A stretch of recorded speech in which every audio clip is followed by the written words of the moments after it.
Afternoon. We're glad you're here. If you're new to this opportunity, we welcome you. This is a conversation, lasts no longer than an hour. It's intended to provide information. If you have a subject you would like us to cover in months ahead, please let Tiffany or myself know, and we'll try to include those in the agenda. In case you have not caught up with it, we had a record number of 53 grant applications come in this year. That's more than we've had in, I want to say, 15 years or more. Wonderful opportunities to weed through and pick the very best. Your scientific review panel has already narrowed the field down to 11, and they are working their way through those 11 to see which ones warrant funding from us. And we look forward to seeing their results around the 1st of March. This is an opportunity. We're approaching spring. Believe it or not, we're approaching spring. And spring is an opportunity for you as a district chair to talk to your club president-elects.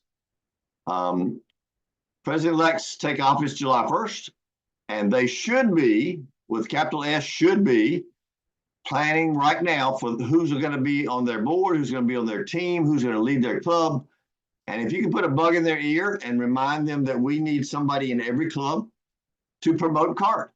And so if you would get your thought patterns in line with theirs and let them know that CART's important to their club and to your district, and chat with them about how they might help us in their club.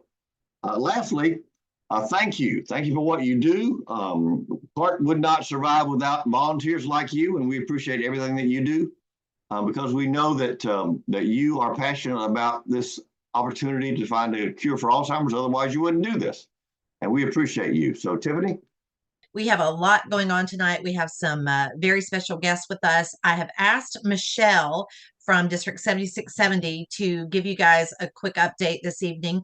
She, as you know, serves as our volunteer. And I say that every time I introduce her because she works as many hours a week as I do for CART. And her only compensation is me saying thank you to her every single day, and all of you guys who say thank you to her. So I encourage you to continue to do that every chance you get. She is our volunteer administrator for our donor portal, and she is in there every single day, 7 days a week, looking at reports and making corrections and updates and figuring out what went wrong. And she is your go-to help desk if you have problems. So I've asked her to share with you guys tonight a couple of tips, a couple of updates on what's going on with the donor portal, because a lot has been going on lately. And so, Michelle, I'm turning it over to you. Okay, I actually feel like I may be speaking to the choir here, but I really want to thank all of you who use the donor portal. It really is an amazing place to get donations. What makes our portal different than giving to the Heart Association or to any other organization is it's connected to our Rotary clubs. And while that is a blessing, there are times that we have challenges. And one of those challenges becomes when you sign into the CART portal. If you are a club that uses DAC-DB, and for the most part we have that, but recently we've added some new clubs in different states that do not use DAC-DB. But if you use DAC-DB, please encourage your people to use that login. Now, in saying that, I got a call the other morning from a gentleman who said, I can't get into the portal. I can't get into the portal. I said, well, can you indulge me? Can we try and get you into DAC-DB? Sure. So we go, and he goes, oh, I'm using these and I can't get into DAC-DB. I said, well, okay. So now please write down what you think is the right name and stuff to get into DAC-DB. And after 10 minutes, when he finally got that result, he went into the CART portal without a problem, made his donation. So I encourage people to use even DAC-DB for your own clubs. I mean, it has great information about your clubs as well. But if you have DAC-DB, please use that as your entry into the CART portal. The other thing that I find is we need a little bit of education to our donors that says, if you are a Rotarian and you make a donation, a personal donation in the portal, your club will be credited automatically. You don't have to say, I want it in honor of my club, or something else. Once I make a donation, Hendersonville Four Seasons automatically gets credited. Now, Bill Parker has had change clubs along the way. So sometimes it does happen that the incorrect club gets on there. Easy to change. The simplest things to change in the portal, the hardest thing to change in the portal is how much money you donated. So I encourage you also, when you talk to people about making their donations, when it comes to the page, the second page, and you're putting in your account information, they have just now corrected it in the right-hand corner. It will tell you how much your donation is before you press send. You would maybe be surprised, but I've gotten calls from people that said, oh my God, I just donated $1,000. I was really donating $10 or more money. Susan's doing that thing. So it's really very user friendly. I walk people through it all the time. Once they get in, they go, oh, I can do that without a problem. So their club's automatically credited. Make a personal contribution, and just a reminder also, investment account checks. Even though sometimes it looks like a regular check, they cannot be deposited in the portal. So I'm not sure who has deposit slips around, but I always have a deposit slip to the bank. I am happy if you mail me your check to take it to the bank, to enter it into the portal, to send that donor a thank you. When you do a manual contribution in the portal, the donor does not get a thank you. Reminds me, as a district chair, when you put in a donation for a club, so if Tammy puts in a donation for a club, that donation receipt comes back with Tammy's name on it and the club name, but that club does not get a receipt. So I have in the past copied that, emailed that, uses an opportunity to say thank you, send them a little note. You will find that very often I will call people. You might hear from people in your districts. I can't do the back and forth emails because they just don't seem to get me where I'm going. So sometimes I'll just pick up the phone and say, thank you for your contribution. What can I do to help? Or your contribution did not go through. What can I do to help? Another thing that happens sometimes, you'll make a contribution and you'll get a receipt. And it goes through IP Pay and it goes to the bank. The bank suddenly says, I don't recognize that account, or I don't recognize this. That comes back to me and Terry Weaver. And so I then have to go reach out, and we'll reach out to that person and say, I'm very sorry. It didn't clear the bank. I don't know what the problem is. And very often the banks are really strange, and I really have no idea what the problem is.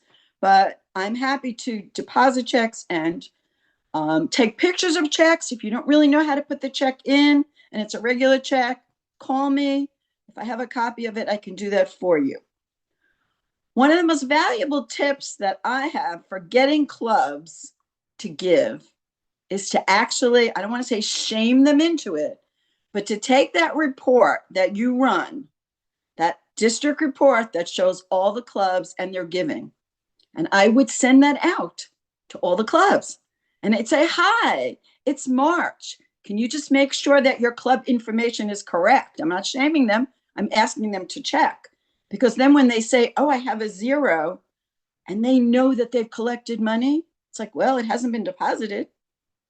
Or as someone told me the other day, somebody said, well, we sent it to RI. So it does happen. So I think that that report, and if anybody has a problem running it, my biggest tip is to run that report that shows all your clubs, shows their history of giving, shows how much they've given that month, and you will see that that will stimulate donations. And that comes from not just from me, it comes from some other people that have done the work for CART, and it does work. So I'm happy to help. Once again, Tiffany says, I am a volunteer. I call people, try not to call me late at night, but I'm happy to call anybody back. I'm happy to answer questions. My phone number is on the portal, and I'm here to help. Thank you. Michelle, I'm sure some folks have some questions. We'll give them a chance to unmute and ask you that. Will you mention about changing the amount of recurring donations and what's going on with the portal today? Okay, so just so you know, we don't always know. Sometimes I get a phone call. I got a text from Tiffany 2 days ago that said, I'm no longer getting reports. What's going on? We went into it. I had a gentleman, I've been working with Tammy for the last 2 weeks, and now I went to the portal and there's apparently a problem with the recurring gifts. So if you try to enter a new recurring gift today, you get this very strange message back that says somebody else's name is on there. So we are working on it. And so if there is a problem, don't get excited. Just give me a call, and we'll be happy to take care of it. I just called Mr. James and told him I haven't forgotten about him.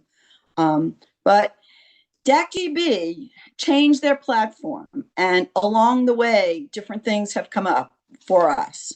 They are here to support us, and they've done a good job of supporting us the last week. And so there are things that are coming up. So if you hear people with questions and problems, just let me know. Have patience, and we'll go forth. First of all, thank you, Michelle, for all you do for Rotary and you're doing for CART. It's wonderful how you do this. I have a general question, just a kind of summary, as I understand it. If I want to make a personal contribution, automatically the club gets the recognition for it, right? My question is there some way, since we're talking about tax season now, some way to keep track other than whatever receipt every time for the whole calendar year as to how much I personally have contributed? There's a report in there that you can run for yourself. Oh, for personal? Yes. For your personal contributions. Yes. And if you call me, I won't take time now, but we can, yes, you can run a report for yourself to see how much you've given for the year. Okay. Thank you. You're welcome. And just to say that if you've had contributions that were supposed to be tax deductible for 2023 and we deposited them in 2024, I can still do a tax receipt for 2023 because they were written on those dates. Several people have reached out to me or Rod or Michelle and said, hey, I'd like to increase the amount of my recurring gift. We cannot do that by going in because we do not have access to your checking account or your credit card. So you have to cancel, you have to get in touch with Michelle. She can cancel the current existing recurring gift and then you can re-sign up. So if you will let folks know that, if they ask you, how can I change the amount of my donation? Or if they ask you to do it, we cannot do it for them. You'll just need to work directly with Michelle, right? Right, Michelle? Mm-hmm. Yes. Okay. All right. Very good. Thank you, Michelle. Okay. So you may recall that in November, I instituted a new challenge for you guys, for all of our district chairs. We called it our to-do challenge every month. And some of you have been telling me that you're doing them. Some of you have not. So we're going to up it a little bit more. And we're going to have another challenge again this month, like we did in November and December. But between now and April, there will be a total of 6 monthly challenges. November, December, January, February, March, April. And at our annual meeting in May, I'm going to have prizes for people who have done them. So I'm going to ask you to start telling me if you have not been telling me already, and there's still time to catch up and do the previous ones. Now, who on this call can tell me what the very first challenge was back in November? Anybody remember? Tammy, do you remember? I think was that the one to send a card? Because I sent cards. No, but that was December. So very good. Well, December was to do a thank you note. That's right. A handwritten thank you note to someone. That's correct. That was December. Frank did too. Thank you. Yes. So does anyone remember what November was? It was to look up zero giving clubs in your district and to reach out to at least one zero giving club in your district and see if we could find out why they're a zero giving club and what can we do to help them come on board as a CART club. So that was November and December. So your January challenge is to reach out to your district governor to see what kind of presence can CART have at your upcoming district conference. Now is the time that district conferences are being planned. They're also working on pets, and that's your governor-elect. We're going to talk about that as well. But for now, I want you to reach out, find out who is the district conference chair, maybe who's in charge of the House of Friendship or the speakers and programs. Would they like to have one of the CART researchers, one of the grant recipients to come? We just booked Dr. Laveau is speaking at our district conference in April. I know several of you have had them at your district conferences before. If there's still time on your district's conference agenda, we'd be happy to help them find a researcher who would be available. Many of us are available as well. If you can't get a researcher, or if you want one of us to come, I know I'm doing several. Rod does some. Tammy's doing some. We've all done them. We're available too if you would like.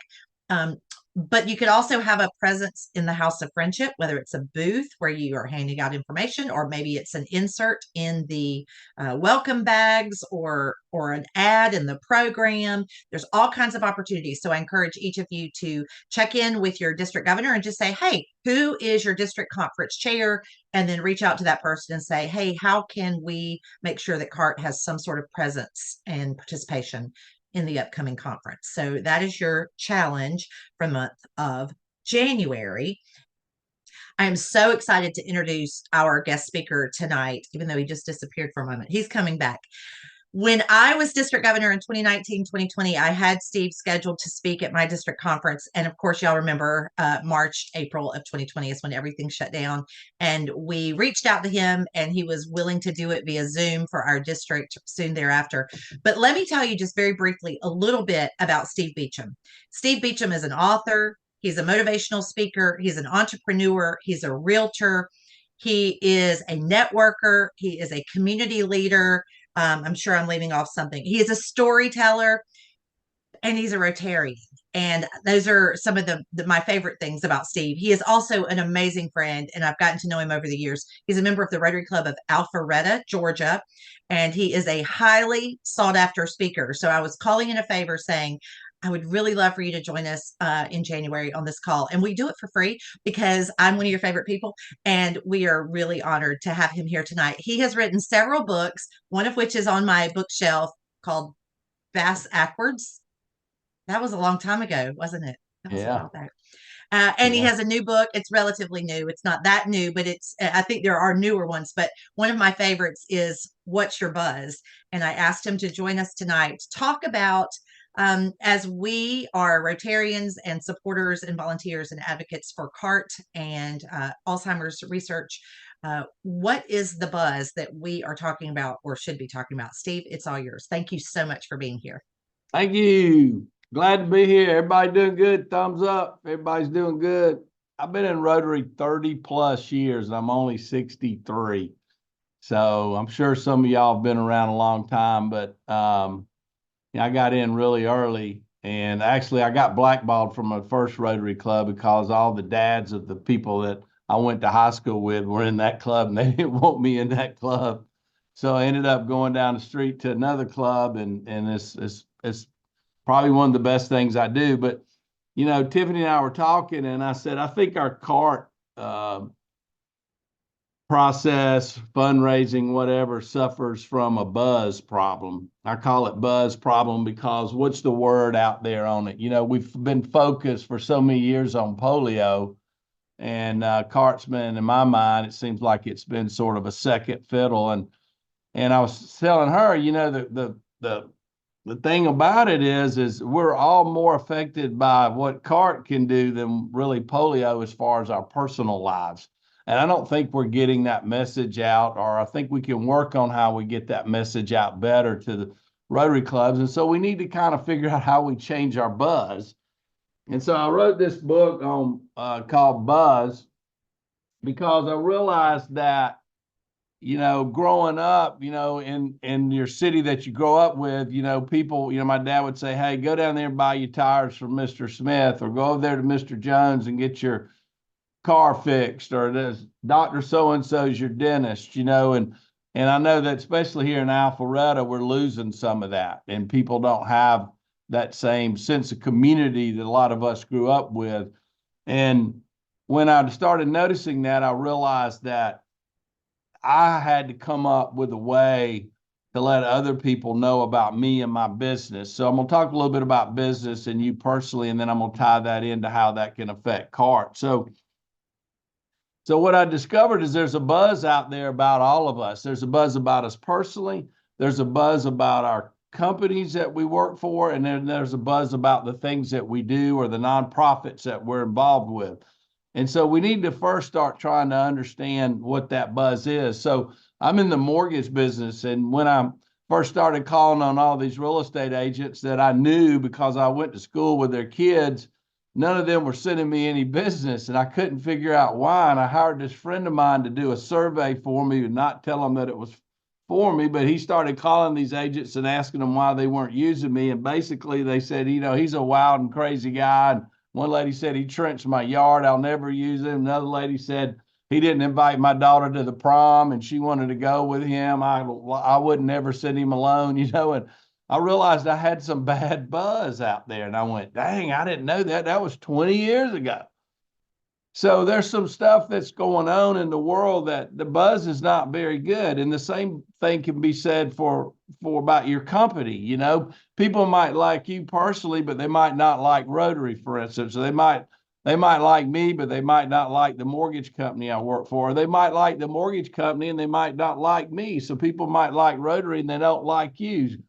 So there's some bad buzz out there, but there's also some good buzz out there. And some good buzz would, what I found out was for me with the real estate agents that the people that did do business with me, they liked me, they trusted me. And so what you have to start thinking about is what buzz is out there about CART, what's good about it, what's bad about it, because we first need to know what that buzz is. And once we start kind of knowing what that buzz is, or if there's any buzz, then we can start making that turbocharged a little bit and help us do better for what we're trying to do with CART. And most people today still get their information word of mouth.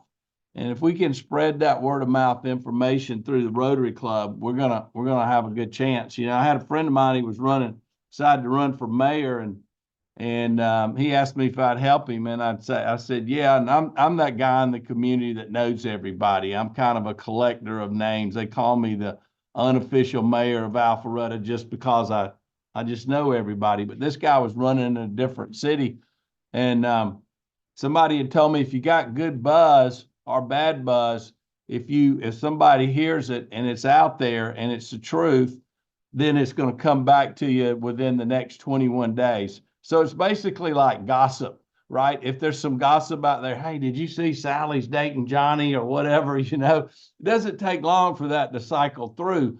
So if we can put out the right buzz, then we'll know that it's the right buzz because people will start coming back to you and going, hey, I heard so-and-so. So that's one way that you can know that your buzz is good. But I was doing a speech at this financial advisor convention, and I decided to pull this guy out of the crowd, and I made this guy stand up. He was really tall, and I asked everybody, I said, I want everybody in the room to tell me all the good buzz about this guy. I don't want any bad buzz, all the good buzz. And so everybody was saying, he was a great basketball player. He was a high school All-American. He got, full ride scholarship to Duke to play basketball. He's a great little boys basketball coach. He's a great Sunday school teacher.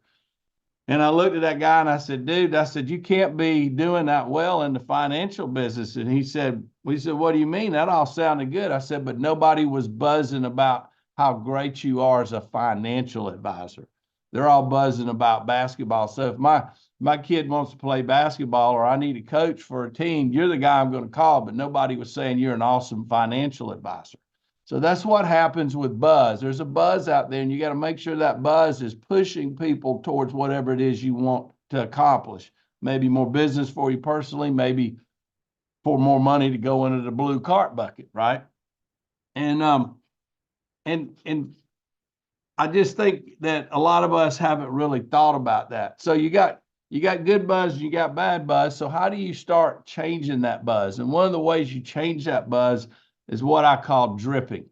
So when you're in a conversation, you have to learn to drip into the conversation something to give that information to people. Because here's the thing, I can't go talk about you, or I can't go talk about CART unless you give me the information to go talk about CART with. So that's our goal as a group, is when we're talking with people, how can we drip into conversation at your Rotary Club that gives people the information they need so that they can verbally go tell it to somebody else. And I call that dripping. And it's kind of like, we kind of have to also think about like spin. You remember we used to have the no spin zone with O'Reilly, right? Sometimes you have to kind of spin things. Sometimes people are going, yeah, but I'll give to polio. And you just have to be able to spin that, go, yeah, polio's great, but here's why we need to think about CART. Here's why we need to think about Alzheimer's. And so it might be, hey, polio was good. We've been working on that. We need to continue to do that. But hey, we need to start thinking about the future, and everybody's affected by Alzheimer's. So maybe that's, and give them some stats, give them some information. So me, at my Rotary Club, nobody's talking about it. They're just saying, don't forget your CART bucket. But nobody's talking about giving me buzzable points to where I can think about that, where it resonates with me and it stays in my mind. Hey, everybody here is affected by this disease or whatever. We need some things. And I know y'all have that stuff. What I'm trying to say to you is that I don't know about it, and I've been in Rotary for 30 years. So I don't have any buzz other than don't forget to drop your change in the blue bucket. That's all it is at my Rotary Club. So I want you to consider how you can drip and how you can spin and how you can determine if there's bad buzz or good buzz about that within your Rotary Club. Teach other people how they can determine that, because I think what we have here is such a great opportunity because it's affected by so many people. So I want to tell you a story about that. So I got invited to go talk to the Shriners down in Tampa, Florida, where their headquarters are. And the group of guys that I was talking to, there was about 200 of them, I think. And that group was what they called their sports council. So this is pre-2009. And so this sports council, their job was to raise money through sporting activities to get it back to the Shriners. And so I said, what's the problem? And this one guy stands up and he says, no, it's not pre-2009. It was just after. It's like 2010. He said, the problem is, he said, nobody's buying ads because everybody's so poor. And I said, well, what are they buying ads for? And he said, well, we do a lot of high school football games. Like we have the Georgia-Florida game, or the North Carolina-South Carolina game, or the Alabama-Mississippi game. He said, we put on those games, and about, I don't know, I think it was like 20. There were like 20 of those in the country. He said, so we put those on every year. He said, we do a golf tournament. We have a golf tournament that we do in Las Vegas. It used to be called the Justin Timberlake Open or something like that. And we put that event on, and we do that once a year. And he said, and we do the East-West college football game that we have here in Tampa. It's like a bowl game. And I think it's for like college guys that that are trying to get drafted and maybe are not the premier guys, the next level guys. And he said, so we would go out and we would sell to a card dealer a whole back page of the program, and then as the recession came through, then he'd buy half a page, and now he's down to a quarter page. And the local plumber would buy a quarter of a page, but now he doesn't have any money, so he's not buying any page. Nobody's paying the money for TV ads for the golf tournament. He said, so our ad revenue is way, way down. And I said, okay, what's the money go for? And they said, oh, for the Shriners hospitals. And I said, so I don't know about that. I see that Shriners. Tell me what's so special about the Shriners hospital? And he said, well, the Shriners hospital does burn, orthopedic, and I think cleft palate or something. They've got 3 major things they do for kids. We specialize in those areas. He said, but the crazy thing about it is it's free. If you can't pay for it, it doesn't cost you anything. I said, that's phenomenal. I said, who here, now remember there's a room of 200 guys. I said, who here has taken a kid from their community to a Shriners Hospital because they had one of those problems? And only one guy raised his hand. I said, that's crazy. I said, come up here. I want to hear your story. So this older guy walks up, and he was a handicapped guy. And he gets up there, and I said, tell me the story about kids you help. He said, well, one day, he said, I was there waiting on my son to get off the bus. It was the first day of school. My son gets off the bus, and this other kid gets off the bus with him. That was unusual because usually only my kid got off at that stop. This other kid gets off the bus, and as he's walking across the yard, I noticed that he's handicapped like me. And so they walk up to the house, and my son and this little boy come into the house, and my son said, Dad, I want you to meet Johnny. Johnny's first day of school today. And I said, hey, Johnny. And I said, I see you're handicapped like me. And he said, yes, sir. And I said, well, why don't you get that fixed? And he said, well, we don't have any money. He said, my dad lost his job, and we just moved to town, and a friend of ours is letting us stay at their house right around the corner. And he said, come on, I'm going to walk you home. He said they walked over to this little boy's house. His mom answered the door, and he said, hey, I'm Tom, and I'm a Shriner. And I see that Johnny is handicapped like me, and I can help you get him fixed. And she said, we would love to do that. We don't have any money. We don't have but one car. He said, no, you don't understand. It's totally free. He said, we're going to pick you up. We're going to take you to the airport. We're going to put you in a plane. We're going to pay for the airfare. We're going to send you to Chicago. We're going to put you up in a hotel room. The surgeons are going to look over him, and you get a free ride there, and he gets a free ride, and we're going to stay there till we help him get where he can walk better. And he said, and so we did. We got that little boy fixed. And I said, tell me more. He said, every year on that day, that little boy for the last 30 years has sent me a thank you note. Tell me how much he appreciated what I did for him. I said, Tom, that's a phenomenal story. I said, how many times have you told that story? He said, every time somebody's standing in front of me with a checkbook, I pull that story out. I said, how good's it been? He said, I've raised over $1 million for Shriners Hospitals with that story. And so that's the power of buzz. Buzz can be a story. It can be a slogan. It can be something, but I just don't think we're telling the stories about how this is helping people with Alzheimer's. Somehow, if y'all can come up with a way to tell a better story, to get on the same page with everybody saying the same thing, a little buzzword like, this is the best way to save your loved ones, or number one problem most Rotarians have is they know somebody with Alzheimer's, or some little slogan or a little something like that. If you can do that, I think it'll incredibly affect how much money we can collect. So think about that. That's my thought on buzz. Listen, y'all, thank you so much for allowing me to come speak to you. I really appreciate it a lot. And if you know anybody needs a good speaker and willing to pay more than Tiffany pays, feel free to give them my name. No, I love helping Rotary. It's my number one thing. So thank you, guys. Thank you for all you're doing. I really, really appreciate it. So my Rotary meeting's in the morning, so I'm already fired up to go in there and say something about CART, see if we can't put a little more change in the bucket. So thanks, guys.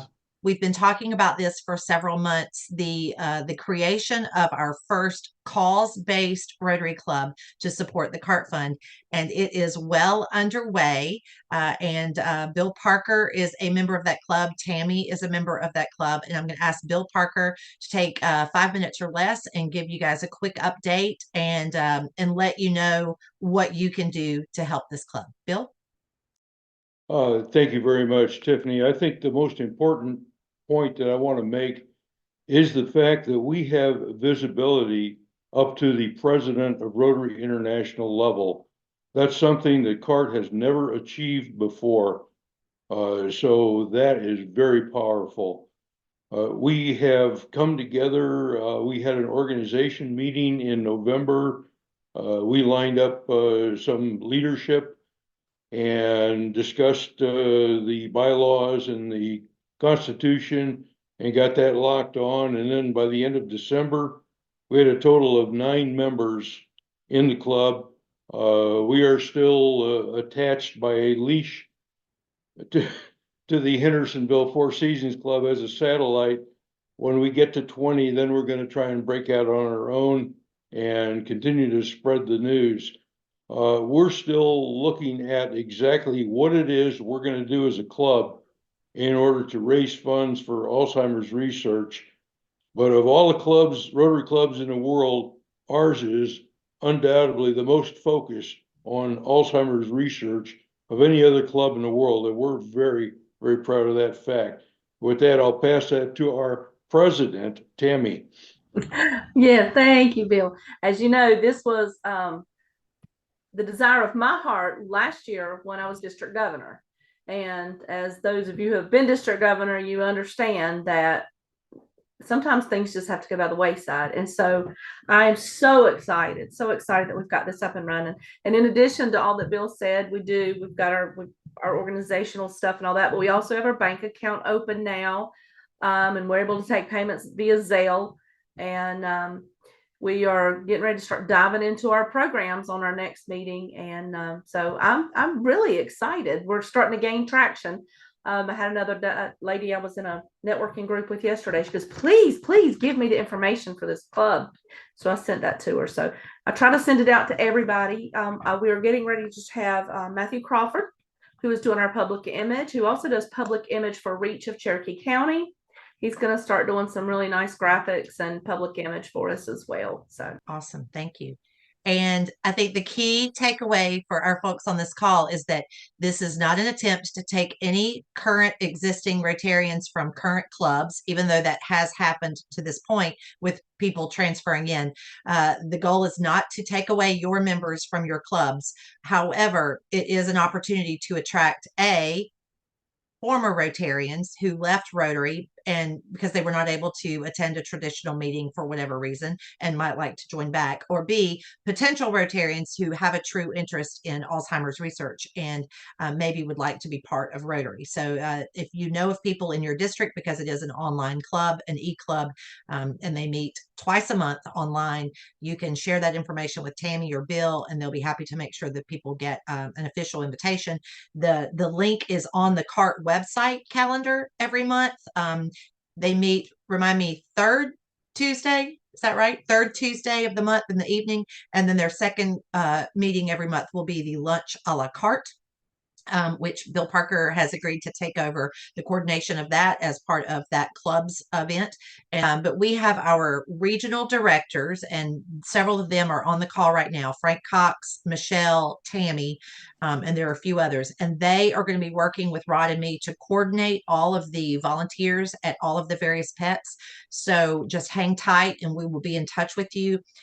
The other meetings and dates that you need to be aware of, all of these are on the calendars and on the website and on DAC-TV calendars. But Lunch and Learn, there are going to be 2 that are right close together. The January one is on the 30th, and then the February one is literally a week later on February 6th.